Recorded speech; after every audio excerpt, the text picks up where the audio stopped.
Good morning or good afternoon, depending on where you are. Thank you for joining us for our presentation today as we cover Toll NQX Talks Heavy Vehicle Safety. Our presenter today is Greg Smith, and I'll talk a little bit more about Greg later on. This webinar is the first of a series of webinars by the National Road Safety Partnership Program, which is of course supported by Safe Work Australia. My name is Angela Juhas and I'll be your webinar moderator today. Before I introduce Greg to you, I'll introduce Jerome Karslik, who is the manager of the NRSPP, just to give a bit of an introduction on it. Thank you, Angela. The NRSPP has been an initiative that's been created over the last 3 years. It sort of came out of the National Transport Commission. Following extensive consultation, we had a range of organisations, which you can sort of see up on your screen now, one of them including Toll, all stepped up and basically helped provide the framework and develop the structure of the program to move forward.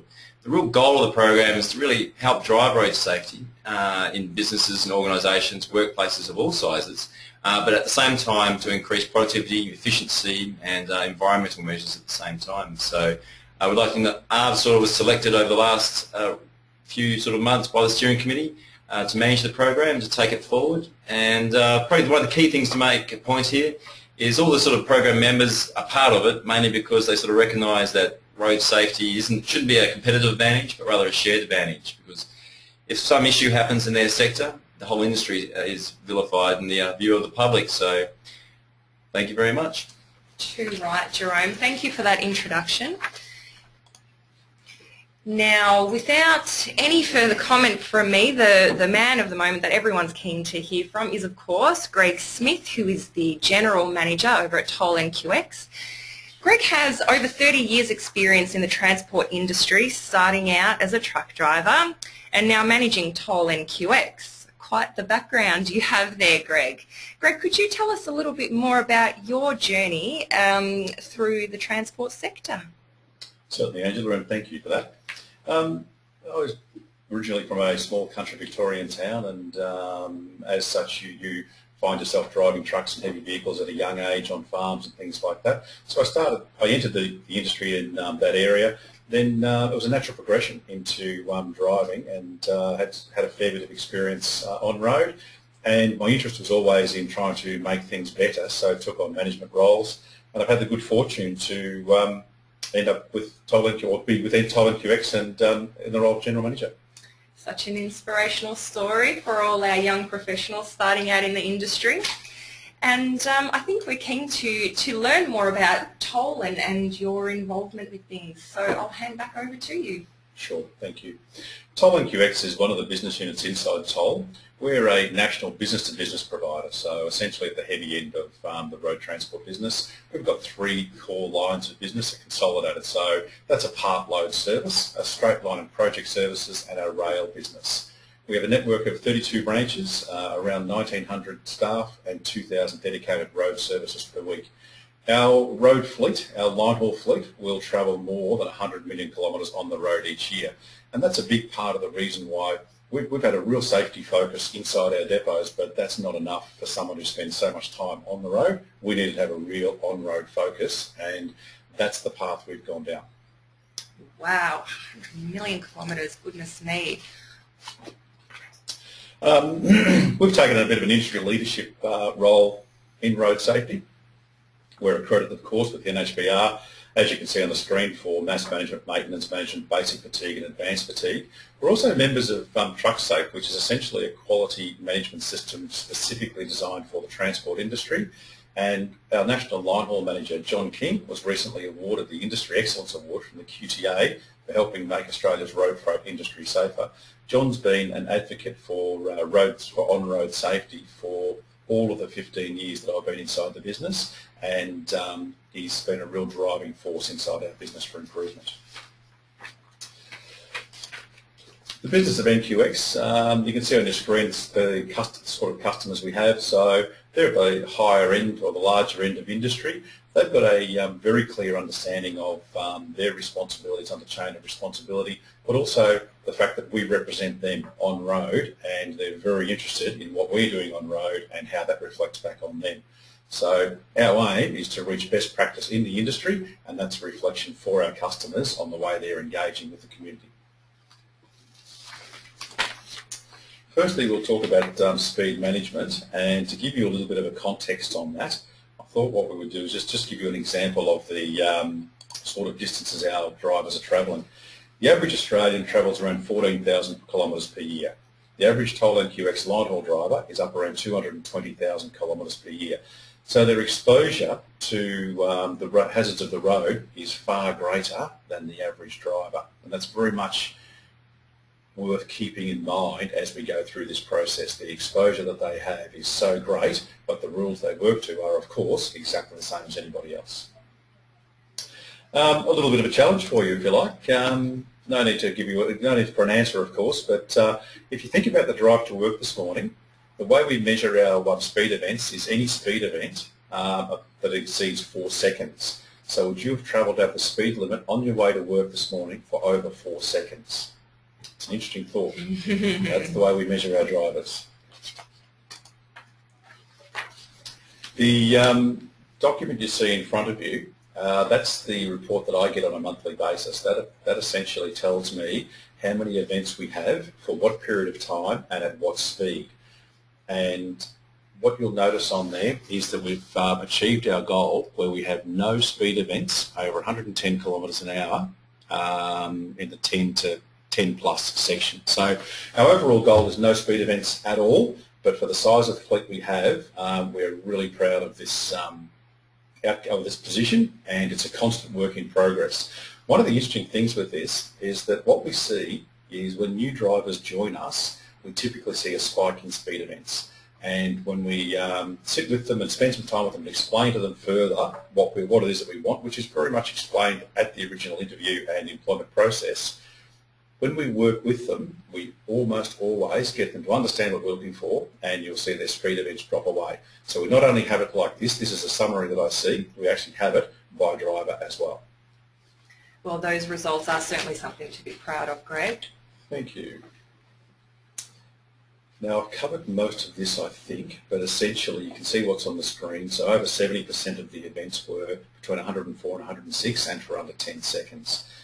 The speed events over 10 seconds, so that's reached zero, so we're very, very happy with that.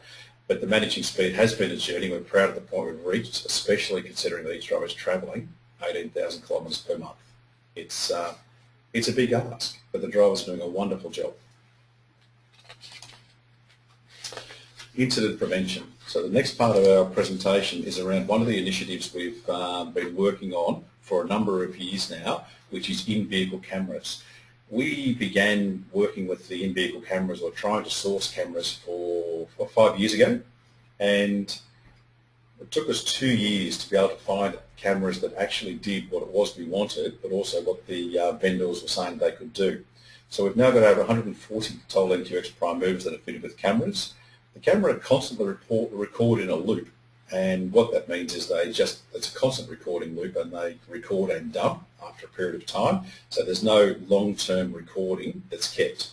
The recording that is kept is activated by a G-force event, so harsh braking, swerving, can even be a pothole or driver activated. The recording provides vision and audio of both the road ahead and in-cab. The camera footage includes 8 seconds prior and 4 seconds after activation. The system is monitored by a third-party provider who reviews all events and provides email assessment of their safety observations. The good thing with the cameras, the drivers have accepted those quite well, and a big part of that is the fact that they can actually activate the cameras for us. So if the driver sees an event that's happening on road and is concerned or thinks, geez, we should know what's happening there, he can actually activate that for us, and he can come and have a talk to his supervisor on his return to depot. With the cameras, all drivers and managers participating in the process work with a code of conduct. This is designed to ensure proper custody and approved distribution of film whilst maintaining a strict recognition of driver privacy. Without that there offshore, we would have had a much more difficult time in introducing the technology. The driver acceptance has been very, very high. Most of our drivers accept the camera technology and are very comfortable with it because they see both sides. We've had a number of times where the driver has been protected by the vision the camera has been able to provide, and that's been fantastic. Some of the drivers are not comfortable. I guess it's one of those things where not everything suits everybody, but it's a part of what we do, and it's a part of working with us. Most of our drivers are actually strong advocates of the cameras because they do understand the benefits that they bring. Absolutely, it certainly protects them at the end of the day. So would you mind taking a few questions, Greg? No, happy to do that. All right. We'll start with, how are the trucks speeding if there are speed limiters? Yeah, it's an interesting question. We get that one quite a bit. Most of our speed events are actually downhills. The speed limiter, it limits the speed of the vehicle under power, but has no impact on a speed coming down a hill. And there's also a thing where once it gets to speed, it can actually run a little bit faster than what the speed limit is. That's unusual. It's more down a hill. Righto. Caroline from Break asks, if drivers are speeding, at what point do you pull up drivers on it, and what measures do you have in place for addressing the speeding issue? We wait until the vehicle exceeds over 104 kilometres an hour, and even then it's over a couple of seconds. So the event must be over 104 and over 4 seconds.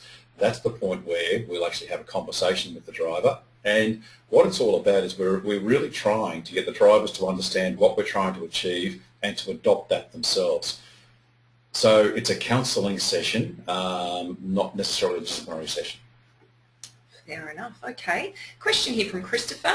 Christopher's from Linfox, and he asks, Greg, can you tell us about the issues you experienced in installing DriveCam into your fleet? Any advice for other operators? Okay, we didn't really get too much opposition to the cameras. We put them into our line haul fleet up in North Queensland, and it's fair to say there are a fair number of events up there. We explained the opportunity for the operator to trigger the camera, and our drivers were fairly keen on that part of it. So there was a little bit of trepidation from some of them. There was the concept of, gee, Big Brother is watching, they're going to see everything I'm doing. When we explained that no, that's not right, there's no kept footage other than the 8 seconds before and 4 seconds after an event, that gave them a real level of comfort. The code of conduct was key also, so that there's a understanding of how the information we dealt with from a privacy perspective, and that opportunity for the operator to record. So we didn't get a lot of pushback. We put it into our line haul fleets in the north first, and then rolled it down through the rest of the country. I think consultation was the big piece, explaining to the drivers what the benefits were to them as well as to the business, brought them on board. So the key piece of advice I would give would be to clearly explain to the drivers what it is you're doing and what it is you're trying to achieve, and that consultation piece. Just taking it a little bit further, Gary of West Farmers Clinic asks, how long did the consultative process take you? We probably worked through a period of around 3 or 4 months. We knew we'd been looking for them for 2 years prior till we actually found some that were going to work, and we put a few pilot cameras in, so the drivers were a part of that pilot process. So they were seeing what was happening and they were aware on the way through. So I guess that would have been over a reasonably long period, 3 or 4 months, and that's to do as much as anything else with the pilot and then the actual implementation. So we had that opportunity to consult over a fair period of time, and we just made sure the drivers were involved. And how do drivers react when they see their own footage, their own accident footage? Well, it's mixed. One of the things that's really interesting is more often than not, the driver's memory of the event is quite different to what the footage says. And I'm no psychologist, but what we think that is that the brain is focused on the issue and driving the vehicle, not on remembering exactly what happened. So the drivers can get quite a surprise when they actually see what's happened as opposed to what they thought happened. So it can be quite different. On the other side of things, just the other week we had a piece of footage of one of our drivers has hit a pothole and it's triggered the camera. He's realised it would, and so as it's triggered, he's gone, whoops. And he actually said, oh, that'll trigger it, and he's given the camera a big smile and wave. So we've showed him that piece, and he got quite a laugh out of it. Aww. There are some good news stories then. Well, there's actually a lot of good news stories, and the big ones of the good news stories is where there have been on-road incidents, and the drivers can be exonerated very, very quickly. We had an event quite recently where one of our drivers was involved in an incident, and the police understood we had the cameras in there, asked for the footage. We had the camera. We went through our normal privacy process, but the police had the footage within about 25 minutes to 30 minutes, and the driver was cleared that quickly. Oh. Now that's great for the driver. There's no period of uncertainty. Absolutely. He knows he'd done everything he could do, and he was okay. So there's a lot of good news stories in the cameras. Wow, fantastic. All right, Greg, I'll let you move to the next stage of the presentation. Okay, the next piece is some actual camera footage. So we've got the consent from the drivers for all of these, and some of these are G-force activated, but some are actually driver activated as well. So what we'll do, as each one comes through, I'll just give you a little bit of a running commentary, but I'll leave the video speak for itself. So I'll say a few words before, and we might run through each of them twice. Good plan. Okay, so there's what the camera footage looks like when we see it. So the image on the left is looking inside the vehicle. The one on the right is looking down the road. So that's fairly clear. In each example, I'll let you know where to look, because what you find is you get distracted. You will look at one screen or the other. So I'll give you a bit of a heads up. On this one, we had a driver who was looking to get something out of the fridge, and this has occurred on the Bruce Highway north of Brisbane. It's a G-force activated. Essentially, he's taken his eyes off the road for only a couple of seconds. That was enough for him to lose control. So if you look mainly to the left of the screen, you'll see what's happening with the driver. Near the end of the video, if you look to the right, you'll see an oncoming vehicle, and you can only imagine how frightening it would have been for that person.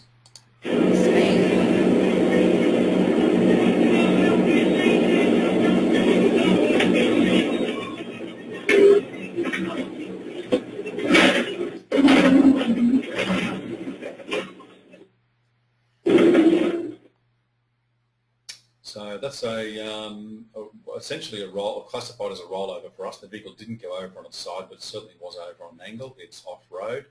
That pretty much destroyed the prime mover and the trailers. Fortunately, the driver was fine. He had his seatbelt on, which you can see. Our seatbelts are actually high visibility seatbelts, so you can see that that's on, plus the arms were down on the driver's seat. So the good news is there were no injuries out of all of that. The bad news is it was very, very expensive.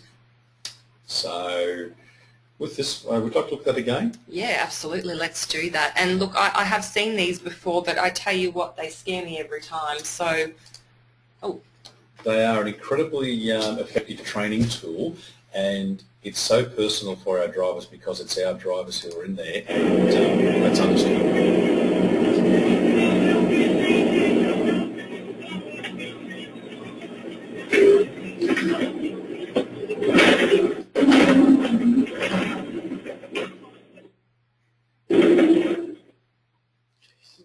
I do squirm in my seat every time.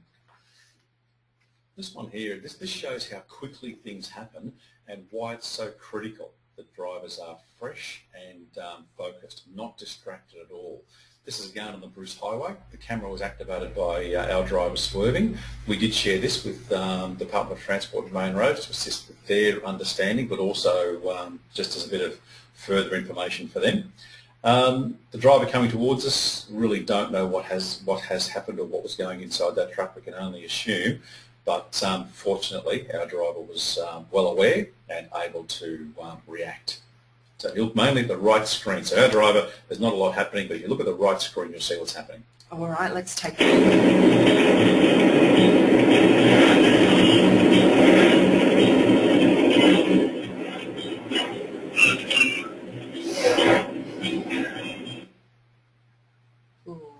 We might just run that one through once more. If you look at the right screen again, but if you look at the bottom right-hand corner, you'll notice the speed is there.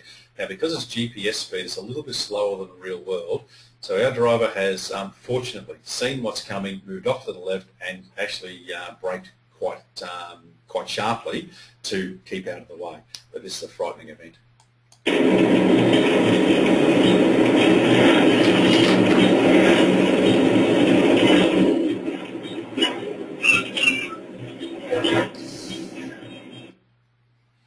And that's how quickly it happens. Oh gosh. That whole thing was 12 seconds of footage only, and I guess the event itself is probably 3 or 4 seconds of that.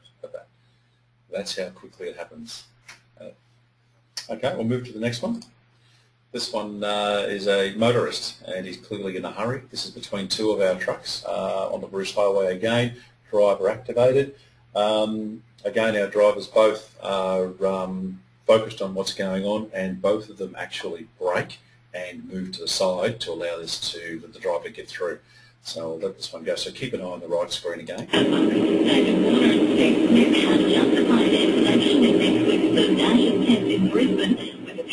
Scoring half centuries in New South Wales, the Sheffield Shield match against Queensland.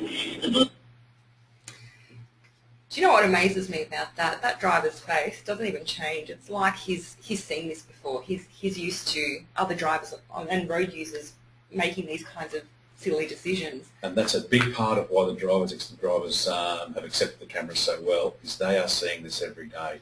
If there's anybody out there who has a fleet of vehicles on the road, doesn't think this is happening to their people, then honestly, they're just mistaken.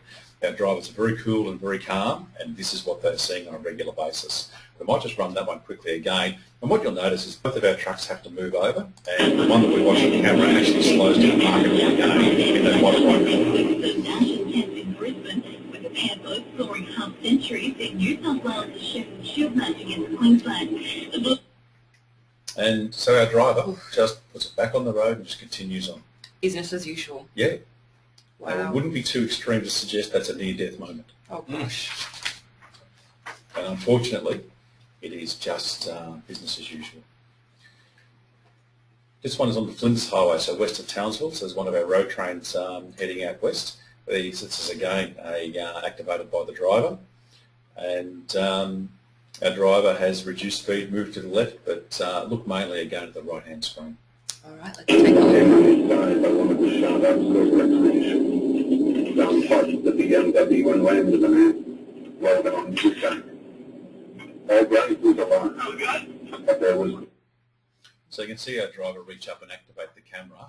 Now he's seen that car, fortunately, coming in his mirrors. So he's not just aware of what's in front of him, he's actually doing the right thing. He's keeping an eye on his trailer set, looking behind him. He's seen that coming behind him, and you can see the truck coming towards him. The other road train flashes lights, so he's actually seeing what's going on also. So I just want to run that one through again. Absolutely. The BMW and land of the man. Well done on this time. All ground was alive. But there was. And I'm sure that's not lost on us that was across double lines. Oh. It really illustrates just how professional, there's so much more going on than just what a lot of people think these guys are just driving the truck. Absolutely. There's so much more to it. Yeah. Well, that fellow there with the road train set, so he'll be keeping an eye on the trailers through the mirrors, just to keep an eye on everything that's going on, and that's what they need to do. They cannot be distracted because, again, you can see through this piece of footage that it's just a couple of seconds. That's how quickly. You cannot be distracted when you're driving these vehicles. This one here is in Mackay, so it's in town, and a car's just pulled up with one of our trucks and done a U-turn. We have no idea what he was thinking. Once the crash had happened, the car stopped but then just took off. We actually gave the police this footage, and they're trying to see what they can do from that.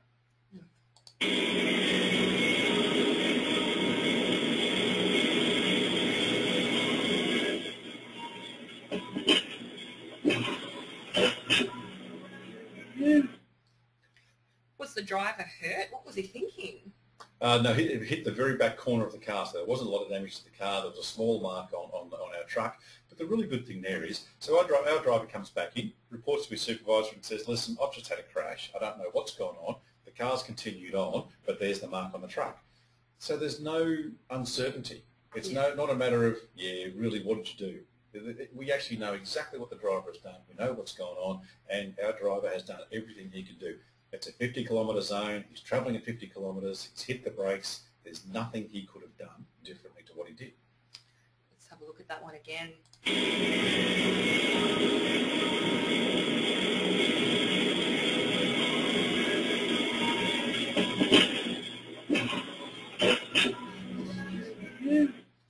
Gosh, I've done some silly things in my time, Greg, but doing a U-turn in front of a truck is not one of them.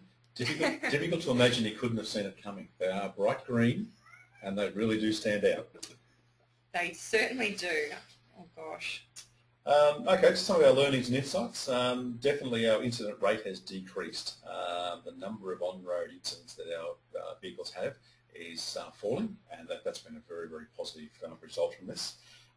If we do have an incident, we understand what's gone on very, very quickly, so it makes the investigation so much easier, and it provides certainty to what the root cause is. There's a group initiative where we're working in partnership with the Monash University to formally research driver behaviours with a view to working with equipment suppliers to optimise cabin layouts. And that's all around what we've found about distractions. What we don't want is drivers having to look around cabs to find a radio, to find a station on the radio, or to change a CD. We want to make sure that everything is in the driver's line of sight and easy to get to. Steering wheel controls, absolutely critical. Drink holders need to be in front of the driver so he doesn't have to reach into a refrigerator. He can actually, before he starts off, get his drink out of his refrigerator, put that in his drink holder, and then he's got that for his next driving spell. So we're doing a lot of work on that. The sort of improvements we've seen, it's an industry issue where drivers don't like wearing seatbelts. There's a comfort perception that's out there. With what we see, we're able to talk to our drivers about wearing the seatbelts, following too close, cornering too fast, using handheld devices. It's not just motorists. It's a community issue where people don't seem to be able to leave their phones alone and eating and drinking while driving. So we're seeing all of those things, and we're able to just talk with our drivers and just counsel them and try and find better ways to do what we need them to do and explain to them. It's all about making sure that they're not distracted so that they can actually respond to what's happening in their immediate environment. And seeing the footage, is that what really helps in changing that attitude? Yes, it does. Absolutely. And seeing the footage of their own workmates. If this is just stock footage from somewhere else, it's a bit like the ads on television. They can have an impact, but it's not personal. This is quite personal because our drivers know who it was that was involved, and they can talk to him and say, listen, I saw that footage. What actually happened there? And so it's much more personal, and we find that makes a real difference. Absolutely. Sharing our learnings with our team, what we do is we've got a fairly broad spread of drivers located all across the country, so it's not always easy to get to them. So what we do is we have an update program where we just send these sorts of very quick but brief notes out, just letting them know, listen, this is what we're seeing, or we're just sharing some of our learnings with them. This one here was the Christmas one, just basically saying it's Christmas coming. You know, make sure whether you're working or whether you're just taking your family somewhere, make sure you're playing your route. Make sure that you've got rest breaks in there, and be aware that there's a lot more traffic on the road and a lot more incidents can happen. Absolutely. I was asked to provide a couple of tips, what we would see from from the information that we've got.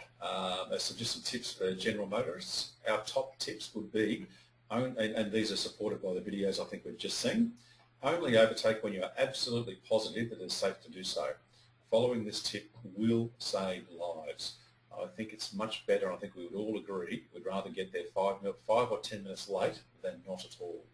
Absolutely. Tip 2, the truck driver will often deliberately try and maintain some space between the truck and the vehicle in front. He needs that little bit of extra space just for the slowing down and just to try and keep the flow of traffic moving. So just be mindful of that before cutting in and forcing them to emergency brake. And tip 3, hold back from heavy vehicles while they're turning. They do need space. That's an interesting one. It's been around for an awful lot of years, and I think it's even on the licence testing now these days, I believe, and still we have a number of issues where people try and sneak up the inside. So that would be my top tips. Well, many trucks do actually have that signage on the back of them. So they should all have it.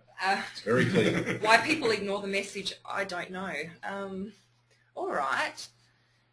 And it looks like we might take a few more questions. Is Absolutely. that okay, Greg? That'd be great. Fantastic. All right, we'll start with one from Anthony from ARB is asking, is toll saving historical data for the purpose of identifying high-risk locations, trends and common driver behaviours in order to make their further improvements in safety? Yeah, we collate the information that we get, and we do look for any particular areas of road that we can pass on to the Department of Main Roads or whichever state that that's in. So we do collate the information. We do look for trends, whether they be trends between vehicles, whether they be trends of locations, or even drivers. So yes. What percentage of incidences is the fault of the other sort of vehicles, would you say? Oh, Jerome, it's hard to put a firm figure to, but in almost every occasion we find that our drivers have done the right thing. So it's a very small amount where our drivers have actually done something wrong, pleasingly. Tom from the US Federal Highway Administration is asking, has there been benefits realised with the insurance rates? So liability appears quite easy to determine in these cases shared.